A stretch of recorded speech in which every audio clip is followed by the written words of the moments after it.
Shout out to the gayest podcast out there with Ross and Calum, Jiu Jitsu Oracle. Welcome to the Jiu Jitsu Oracle's CJI 2 Day 1 review. I'm Ross, that's Calum. Calum, just strap yourself in for a sec. I've got something to say before we get going. Yeah. This is not the show where we are going to dump all over CJI 2 like the cesspit that is Reddit BJJ.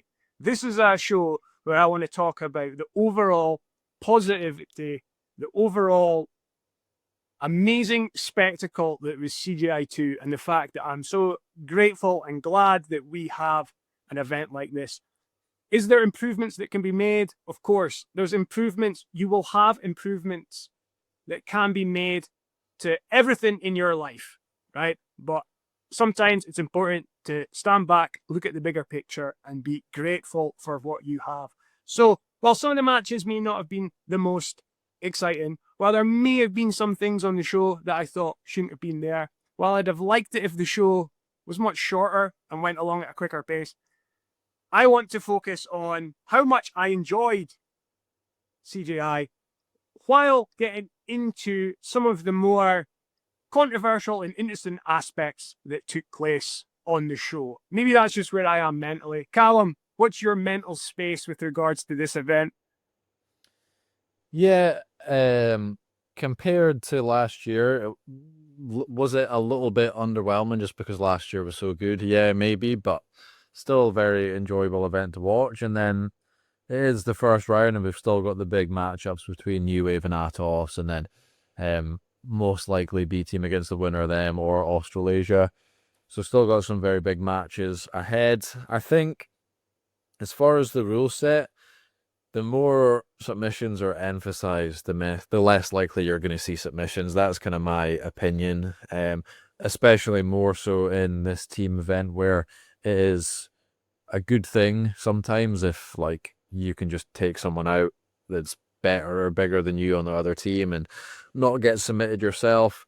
But I just think when there's like points and decisions and other factors in the match, it's going to lead to submissions because other things have to be defended. When it's just one thing that has to be defended, then like you're just going to see less of that thing. So that's just the way it is. I think the excitement comes more in this event from the team factor. And like, even though some matches can be debatably a bit stally, I think they're still the most exciting stally kind of matches in Jiu-Jitsu because of the team factor. Like, I was very much on the edge of my seat with the first match of the event with Pat Downey versus Luke Griffith because, you know, there was a lot of submission attempts. There was a little bit of stalling on the side of Pat Downey, but I think that match was so crucial to how the rest of the New Wave versus America's team match played out that even though there was maybe somewhat lack of action, somewhat lack of like engagement, it was very exciting. So overall, enjoyable watch, and I'm looking forward to seeing how day 2 plays out tomorrow or today because we're doing this review the next day. I think that alongside my attempt at having an overwhelmingly positive attitude to this situation and other things in life right now, I think it's fair to say I would like to see the refs be a bit stronger on stalling, try and encourage more action, etc. Like you said, when there's a rule set, athletes are always going to play certain ways, and they're going to have certain mentalities coming into matches. Maybe they think the best thing for their team is to get the draw and take out the other person.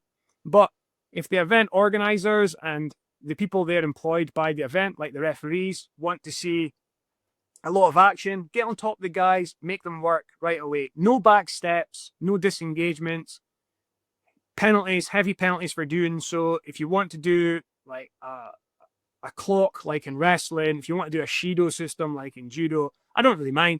I think the other thing is, guys, this is our Super Bowl weekend in grappling, right? So get on board with it. It's the biggest weekend you're going to get in terms of competitive grappling. Also, it's Super Bowl 2, right? We had CJI 1, now we're doing CJI 2. Very early days for the promotion, yeah? To think there won't be, and please, like, hopefully the negativity that I've seen doesn't turn off the organisers from doing a CJI 3, because I think these events have been such a positive thing for jiu-jitsu and for jiu-jitsu fans like us. But it's early days. Let things evolve. Like in Polaris in the UK, they've used a squads format over years, and they've continually made tweaks and improvements to the situation. And I think now they've got a really good way of doing it. And that's the way they've gone about it, right? So let's see what happens with CJI. But I think in the very quick meantime, if on the final day, the refs are encouraged to make the guys push a bit more. So I think the athletes as well haven't really, in general, switched on to the fact that it's only an 8-minute match. It's maybe shorter than they're used to. And I don't see loads of them.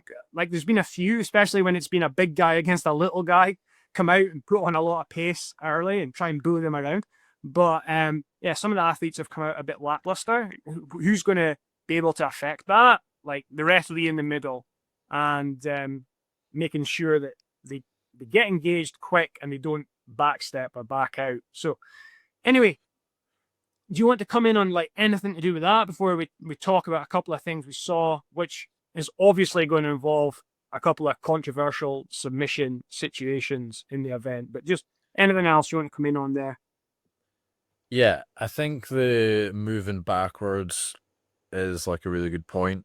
And, you know, if you're going up against Diego Pato and he gets a hold of your leg, you might want to rip your leg out and move backwards a couple steps once or twice. That's obviously a valid defense and totally fine. But I think if you're doing that whenever someone gets a hold of anything on you, and then you're also like making the person on bottom butt scoot towards you consistently in the match, like you should only really have a few of them. Like I say, like if you're like in a really deep attempt or you're really wanting to get out of danger, you want to just yank and roid yourself out of something and move backwards a little bit, totally fine. Doing that anytime someone gets an attachment or making them scoot towards you, like there need to be more on that with stalling calls, because I think we did see a lot of that, which, like we said earlier, the nature of this event and how it works with stalling out a better or bigger opponent on the other team being a really big factor, then, you know, that is somewhat understandable, but the refs need to balance that out and enforce action, I think, from that. Yeah. Maybe we need something like if you go back, you have 5 seconds to then immediately go forward and make a reattachment. Maybe 5 seconds is too long. Maybe you need 3 seconds. Maybe these things need to be tested. Maybe over time, those things will start to happen. In the interim, I'd like to see the ref. Like if you've got a leg lock on me, I sneak out of it and I'm backwards, the ref shouting at me, go forward, you must re-engage, etc. You know, and if I don't, yellow card or penalty point or whatever. Yeah. Was it not said that there would be a situation whereby if you were penalized for stalling, you could be reset and half guard bottom? Did I hear that during the event? We didn't see that. We didn't see it. Yeah.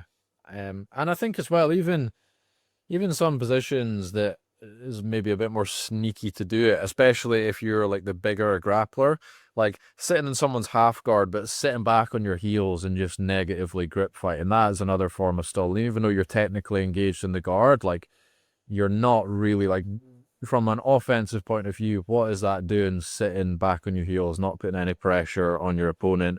You know, like I don't think that's really you trying to forward the match in any way. It's just, again, killing time, stripping grips, not really letting anything go. You need to put that forward pressure, which, yes, gives your opponent opportunities, but that's the only way you're going to advance. You're not really going to get anything sitting back on your heels, not putting any pressure forward as the top player.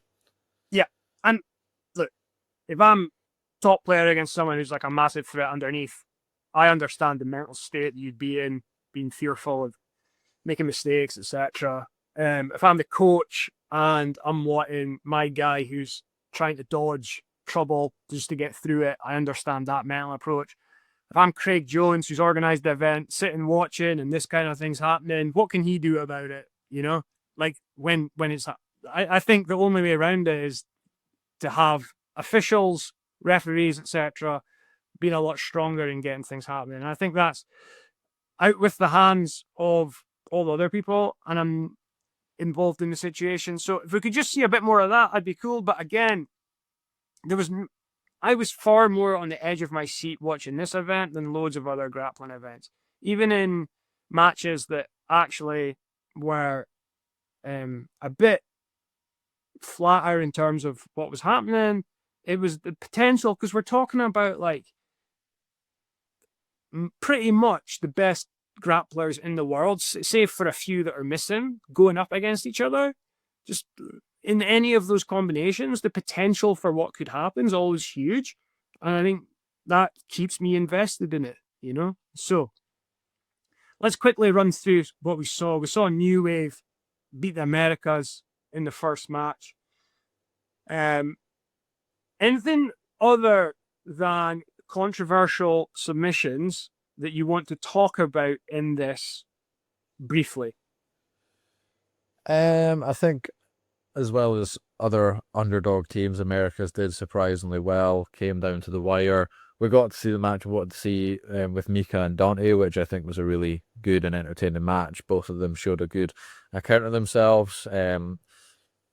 Ties into the controversy, but obviously Taylor had a massive moment, bit of a breakthrough moment for him. Sure, you'll sell some extra instructional. He's already got an instructional out on that false reap entry, so people can go look into that if they want. But yeah, it was a good way to kick off the show, I think. Like I say, the first match, even though there was some stalling and negativity from Pat Downey, it was still a very exciting match, a really good match to kick things off. And I think Pat Downey did his job well of taking out their biggest and most dangerous guy. So yeah, overall pretty entertaining matchup. And yeah, it's a good way to kick off the show.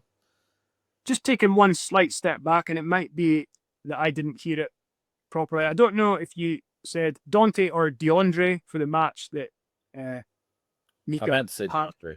Anyway. So either way, I'm just clarifying, just in case I misheard it. And obviously, Mika against Dante was a match that we talked about going into the event that we really wanted to see. And you also talked about the fact that you really wanted to see Mika against DeAndre. So I just wanted to clarify that. Right. Okay. This whole situation with Giancarlo Bedoni against Taylor Pearman. Taylor had a heel hook on Bedoni. Bedoni made a movement with his arm. I think thus far I'm correct. Yes? Mm-hmm. Okay. And then Taylor let go and celebrated. Bedoni seemed to suggest didn't tap. There was confusion. And ultimately, from what I heard on the broadcast, a side judge ruled that it was a tap, and thus Taylor was awarded the victory. So, one, have I described that accurately as far as you're concerned? Just without getting into like, was it or wasn't a tap, and just try to set like the scene. Yeah. Is the scene painted, or do you want to add anything there? And then two, let me know your thoughts on whether it was or wasn't a tap. So from my perspective, it went slightly differently as far as Taylor perceived the tap. He let go, and then he started arguing, saying that he just tapped. I don't think he celebrated straight away from my perspective. I think he argued and said he tapped, and then like he's gotten a bunch of adrenaline and he started pacing around the mat. Okay. We're getting very nice job, and then somewhat celebrating. So I think we're just about at the same place. The only thing I'd say is that from what I remember, Taylor had the heel hook, Bedoni has touched his leg, and Taylor's put his hands up, right? And then it got into, but I might be misremembering it, but I'm just saying, I'm not saying he was running around the mat going like, yes, I won, you know? So we're pretty much at the same place though, right? And, okay. How was it or wasn't a tap? What would you have done in that situation from the perspective of Taylor, from the perspective of Bedoni, from the perspective of the officials? I respect Taylor not wanting to injure another full-time athlete. I think that's admirable. At the same time, I think in a submission, you wait until it's difficult because, like, someone's screaming in agony and it's a very, like, injury-inducing submission. Totally understand wanting to let go when you perceive a person tapping. At the same time, I think it's the referee that calls the end of the match, not the competitors. So you need to continue the pressure of the submission until the ref actually calls it, not the competitor. So from Taylor's point of view, I think he could have held it a little bit more, but at the same time, like, I understand him not wanting to injure another full-time athlete that makes his money from doing jiu-jitsu. I thought that it was the right call. You know, I can't really just say definitively or not from the point of view of Giancarlo, and then we'll speak about Gio later. I can't say definitively or not because I'm not in their head, I'm not in their shoes, whether or not it was like a panic tap and then they kind of like take it back and regret doing it and argue it, or whether, you know, they had like a brain fart, or like, I don't really know from their point of view, but I think it was the right call to count it as a tap from the officials. And I think it looked very tight. The angle of it, you know, the amount of time the submission had been on, that kind of heel hook, I think if he hadn't tapped, then he would have done damage and tapped him eventually. Obviously, we don't know that because it didn't happen, but from my point of view, that's how I saw that it would have continued to play out, and I think it was the right call from the officials. My thought on the call is the same. I think they arrived at the right decision. First off, general rule in sport, don't give the referee a decision to make. If you're in that situation, you have to mind your P's and Q's. If your hand goes into a vulnerable position, if there's a movement that's questionable and the ref perceives it a certain way, that's on you, right? And we see that across sports in different ways. So I'm fine with that. Don't give the ref a decision to make. Secondly, absolutely delighted that they were decisive. They made a call quickly and they stuck with it. We've seen jiu-jitsu events, will have been at jiu-jitsu events and MMA where calls are made and then they're disputed and then the whole thing's held up for ages and people are looking at replays and arguing this side or the other. They made a call, they had the courage of their convictions to stick with it. I absolutely salute that. And then the last thing, I would lean towards keeping the athlete safe who's defending or being attacked. I think if there's an attack on you, a serious attack, and there's a sign that you wanted to stop the referee, and I think, again, I was saying I was trying to be overwhelmingly positive, but it seems that I've had a little go at the officials here, but I'd have liked to see the official a lot closer and ready to step in and call a halt. Although, again, whether Taylor would have still had the grasp long enough for that to happen, maybe not. But yeah, I think this thing of like, oh, it has to be 3 taps or whatever. No, it's like if Calum's got such a strong footlock on me that like that 1 tap is the equivalent of me shouting stop, you know, there's like basically like 1 beat that I have between my foot or my leg getting seriously injured, is like, as a ref, I'm thinking that guy's only got 1 beat to make the decision. So it's not that the difference between tapping once and 3 times can be the difference between a break. You know, I think we have to err on the side of the safety of the defender. And again, if you disagree, don't put your hands anywhere near a place where they could be perceived as being a tap. Don't make any noise that could be perceived as being a tap. It's on you. And if you do, and the referee interprets it that way, to me, you've given the referee a decision to make. They've made a decision, and you just have to live with it.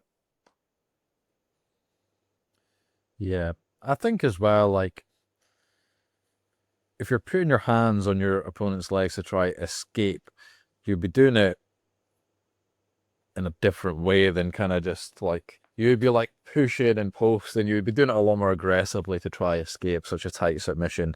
You know, it's quite sus the way that he did tap on his leg. So I think that's why the decision was led towards that. Ultimately, didn't make a difference on like who went through from a team perspective, just on an individual level. You know, Taylor went over on Giancarlo because of that. It's boosted Taylor's stock and debatably drop Giancarlo's, depending how you look at it. So on an individual level, then it matters, and it's a really good thing for Taylor, especially as a, lesser known grappler compared to Giancarlo. But ultimately, in the grand scheme of things of the total event, it really doesn't make a difference. So happy for Taylor given the build up to the event, what happened at trials. It's great that he made it to the show. I thought he should have been on Team Europe anyway, and I'm going to talk about that again once we get into the Team Europe match. But yeah, just given the build up, given what Taylor went through at the trials, given that he got his chance on Team America and he's made full use of it by getting an amazing victory over two-time ADCC champ Giancarlo Bidoni. Delighted for Taylor. I want to just mention another potentially controversial incident in this match. Although I've only seen some online chatter about it, I didn't really see it at the time. Some people are saying this happened. I don't know. I don't think Calum knows either when I mentioned to him before. There is a suggestion in the Elijah Dorsey versus Wagner Rocha match when Wagner had the Kimura submission on Elijah. There might have been a motion from Elijah that looked like a tap. Again, I don't know. I'm only relaying, and I don't think the camera angle ever shows like Wagner's back, so it might be people in the audience that picked it up. Who knows? I'm just saying there's some chatter out there about that potentially being a thing. So if you know more about that, let us know in the comments. But otherwise, I think it's worth just glossing over, but saying there is some chat about it out there, because I don't want the comment section to turn into like, oh, but like, Giancarlo got done for a tap, but this guy didn't, or whatever, So anyway, let's move it on a little bit, but we've flagged it. Atos against Europe. So every match a draw, and then we had a judge's decision, and Atos were declared victorious. I don't want to go through the X's and O's and everything on this because people have watched the event, right? But just, is there anything worth mentioning from that match on our podcast? I think this was debatably looked at as the biggest mismatch going into it. So the fact that they were able to take it down to line was really impressive. And I think the person most worthy of a mention of how you're able to do that is definitely Owen Jones. Him as their lightest competitor. I think Owen was their best competitor, like just as far as actual jiu-jitsu, but the fact that he's their lightest competitor and he was able to take out Kynan, not submitting him and going through, but just like able to get through without getting submitted is absolutely massive. There was a 33 kilo weight discrepancy there, as well as about 5 ADCC gold medal discrepancy as well. So really good job from him managing to keep his guard retention, keeping him in the game, and not letting Kynan go through on him. Yep. I just want to mention this because I said I was going to come back to Taylor Pearman. So if Taylor had been on Team Europe and the winner of the European trials, then he would have been in the place of Paul Ardilla. Ultimately, this match came down to Diego Pato last out against Paul Ardilla. And I think we saw a performance much like we saw Paul against Taylor in the final European trials, where Paul was on top, not much happened. I think maybe if Europe had Taylor Pearman in this, and maybe it's like me viewing it slightly wrong just off that win of Taylor against Giancarlo, maybe hindsight's 2020 and there's rose-tinted glasses and blah, blah, blah. But give me Taylor Pearman in that position out against Diego Pato. Maybe you could argue Taylor would be more vulnerable at a submission in a leg lock battle, but also I think Taylor would have a better chance at getting a submission. And when you look at the match, the fact that there was 4 draws heading into it and Europe were behind going into the final match, so they really needed a submission to win the whole thing and win the entire matchup 1-0. Give me Taylor Pearman in that position over Paul Ardilla. What do you think? Yeah. Is that a yes? Yeah. Yeah. Yeah, I think the skill sets that are valued in the show, obviously Paul's skill set of being able to not get submitted is valuable, but I think more valuable is having a good submission threat. So I don't even think that it needed to be like a tournament for that slot. If Owen wasn't doing it, I think Taylor was like the clear shout, and then they could have used their wild card on like, you know, a top guy, which like Paul Ardilla is very good, but he's never gotten past the first round of ADCC as far as I'm aware. So they could have potentially used their wild card on like a former ADCC champion or someone else, which would have put their team into like a much better position. But yeah, I agree. If you haven't seen it, go and watch our strategy video where we talked about how we would play it. And also, if you haven't seen it, we've already previewed the semi-finals because we got them right in our second preview episode, and we talk about how we think it's going to go. So if you want some more semi-final chat heading into the male semi-finals, we've done that on a separate video. But my idea was have a finisher at the end who can score a finish against pretty much anyone, right? And I think if you look at it, and I'm not saying Atos were the wisest to have Diego Pato in that slot just on the size. I think he's just like a little bit too small relative to New Wave kept Mika Galvao back to get them over the line if they needed to get a win in the last match. And I think that was smart. 10th Planet kept Kyle Bame until the end if they needed a finisher, and they did. Let's just go on to that match. It was 10th Planet against Australasia. And Australasia, after, 3 draws, Australasia snuck ahead when Belal tapped Gio Martinez. And I don't think this is controversial, even although Gio was protesting, but it was another sort of contentious moment at the time. But Gio tapped, right? And then he protested that he didn't. I think that's far more obvious than the Giancarlo situation. So Belal won. Then Kyle Bame like came out. With, just like it's a belly down footlong with a 33 kilo weight discrepancy. Gio was 38, and that was his last competition ever. And it was unlikely 10th Planet was going to go all the way. So he said after he would have let his leg break, but it's like, well, good for you, Gio, but I don't really think that would have made a difference, and I don't think that would have done anyone any favors. So, you know, even though you say that, I think you've came out of this with the best outcome for yourself, not getting your leg broken.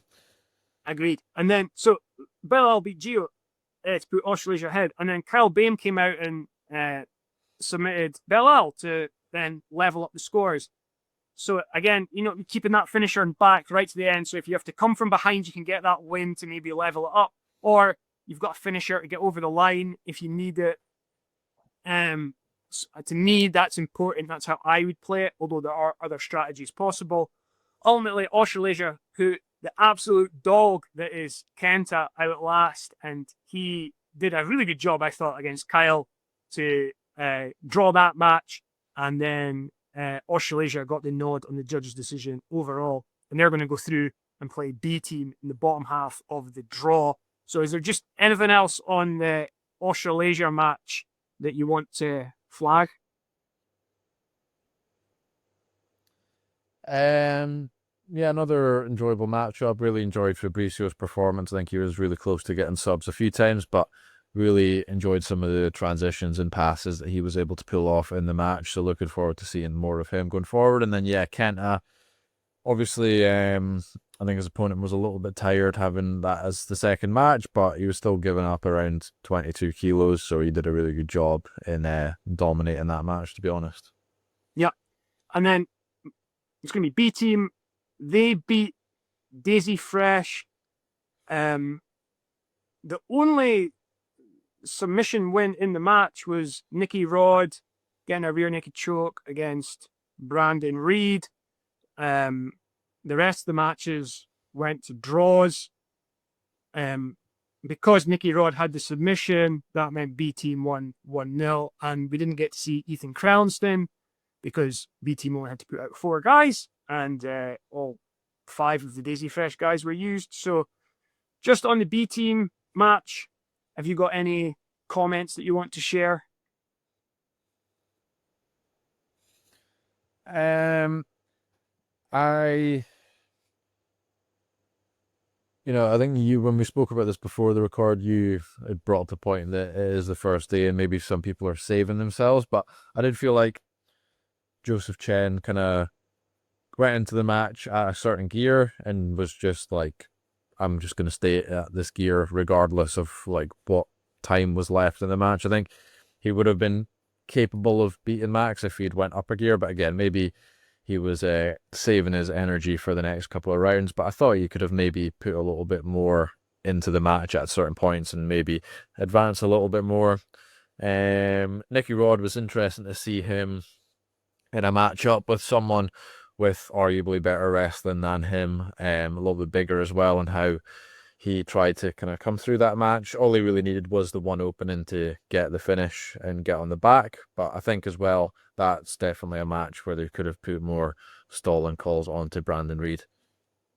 And maybe Pixley as well when he then faced Nicky Rod, because while there was engagements in it, I thought Pixley maybe backed up just a little bit too much for my liking. And Nicky Rod actually got to the point where he was pretty much giving up front headlocks and Darce opportunities just to get a hold of him. Nicky Rod, as well in the wrestling, and we've seen it before. It's nothing new, but like I love the way how he's able to wrestle up from the ground, jiu-jitsu wise. He's willing to take bottom position and use it to try and get on top. He's not just about staying on the feet. Calum agrees. Yeah.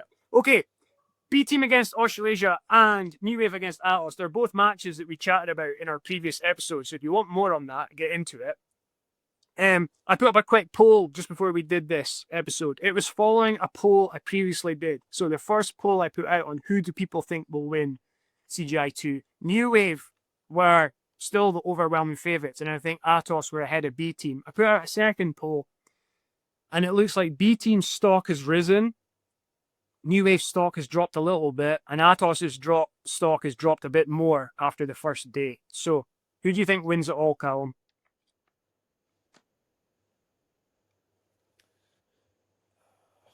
I think with how things are looking, I do kind of favour B Team, and I was swaying in my head a little bit towards them out of the three, just with how things have shaken out, and then B Team's two heavier guys, I think, as well.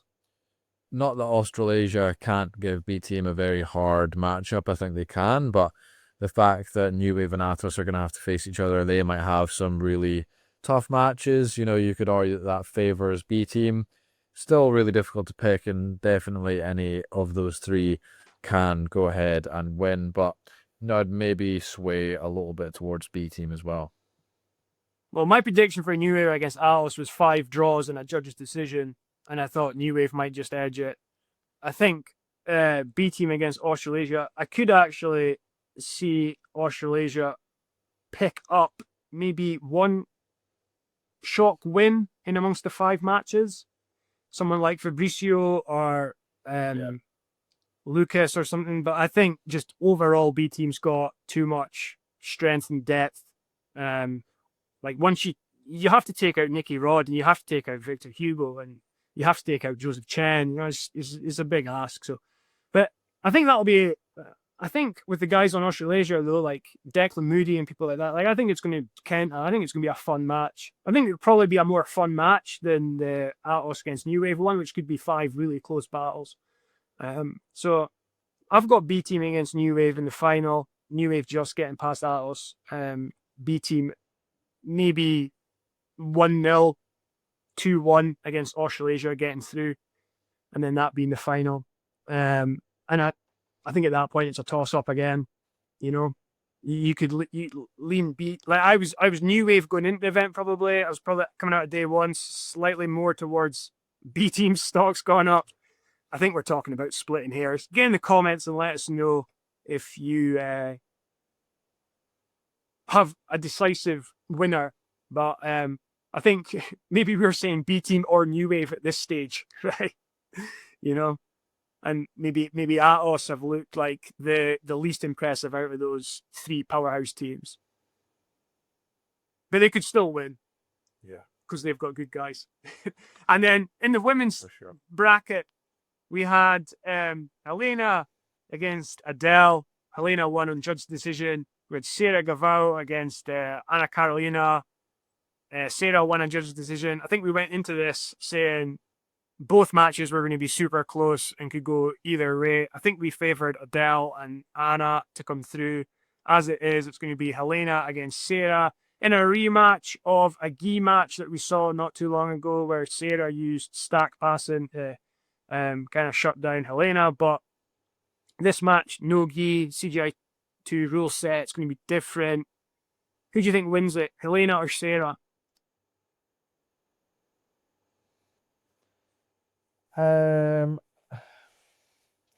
I think Sarah. I think Sarah looked really good. I think even though it is no gi, I think she will be able to implement a similar game plan against Helena. So I would go with Sarah. Okay, good. Well, again, let us know in the comments what you think. Time is short. We want to get this video out well ahead of day 2 kicking off, so that if you are using this to help preview that day and keep your CJI 2 weekend going, then you've got enough time to digest it. Get into the comments and let us know. We'll watch day 2. We'll be back with another Jiu Jitsu Oracle that looks at day 2 and sums up the event as a whole, and we'll talk about who wins it all. But let's keep the positivity going. Day 2 is going to be amazing. You can feel it.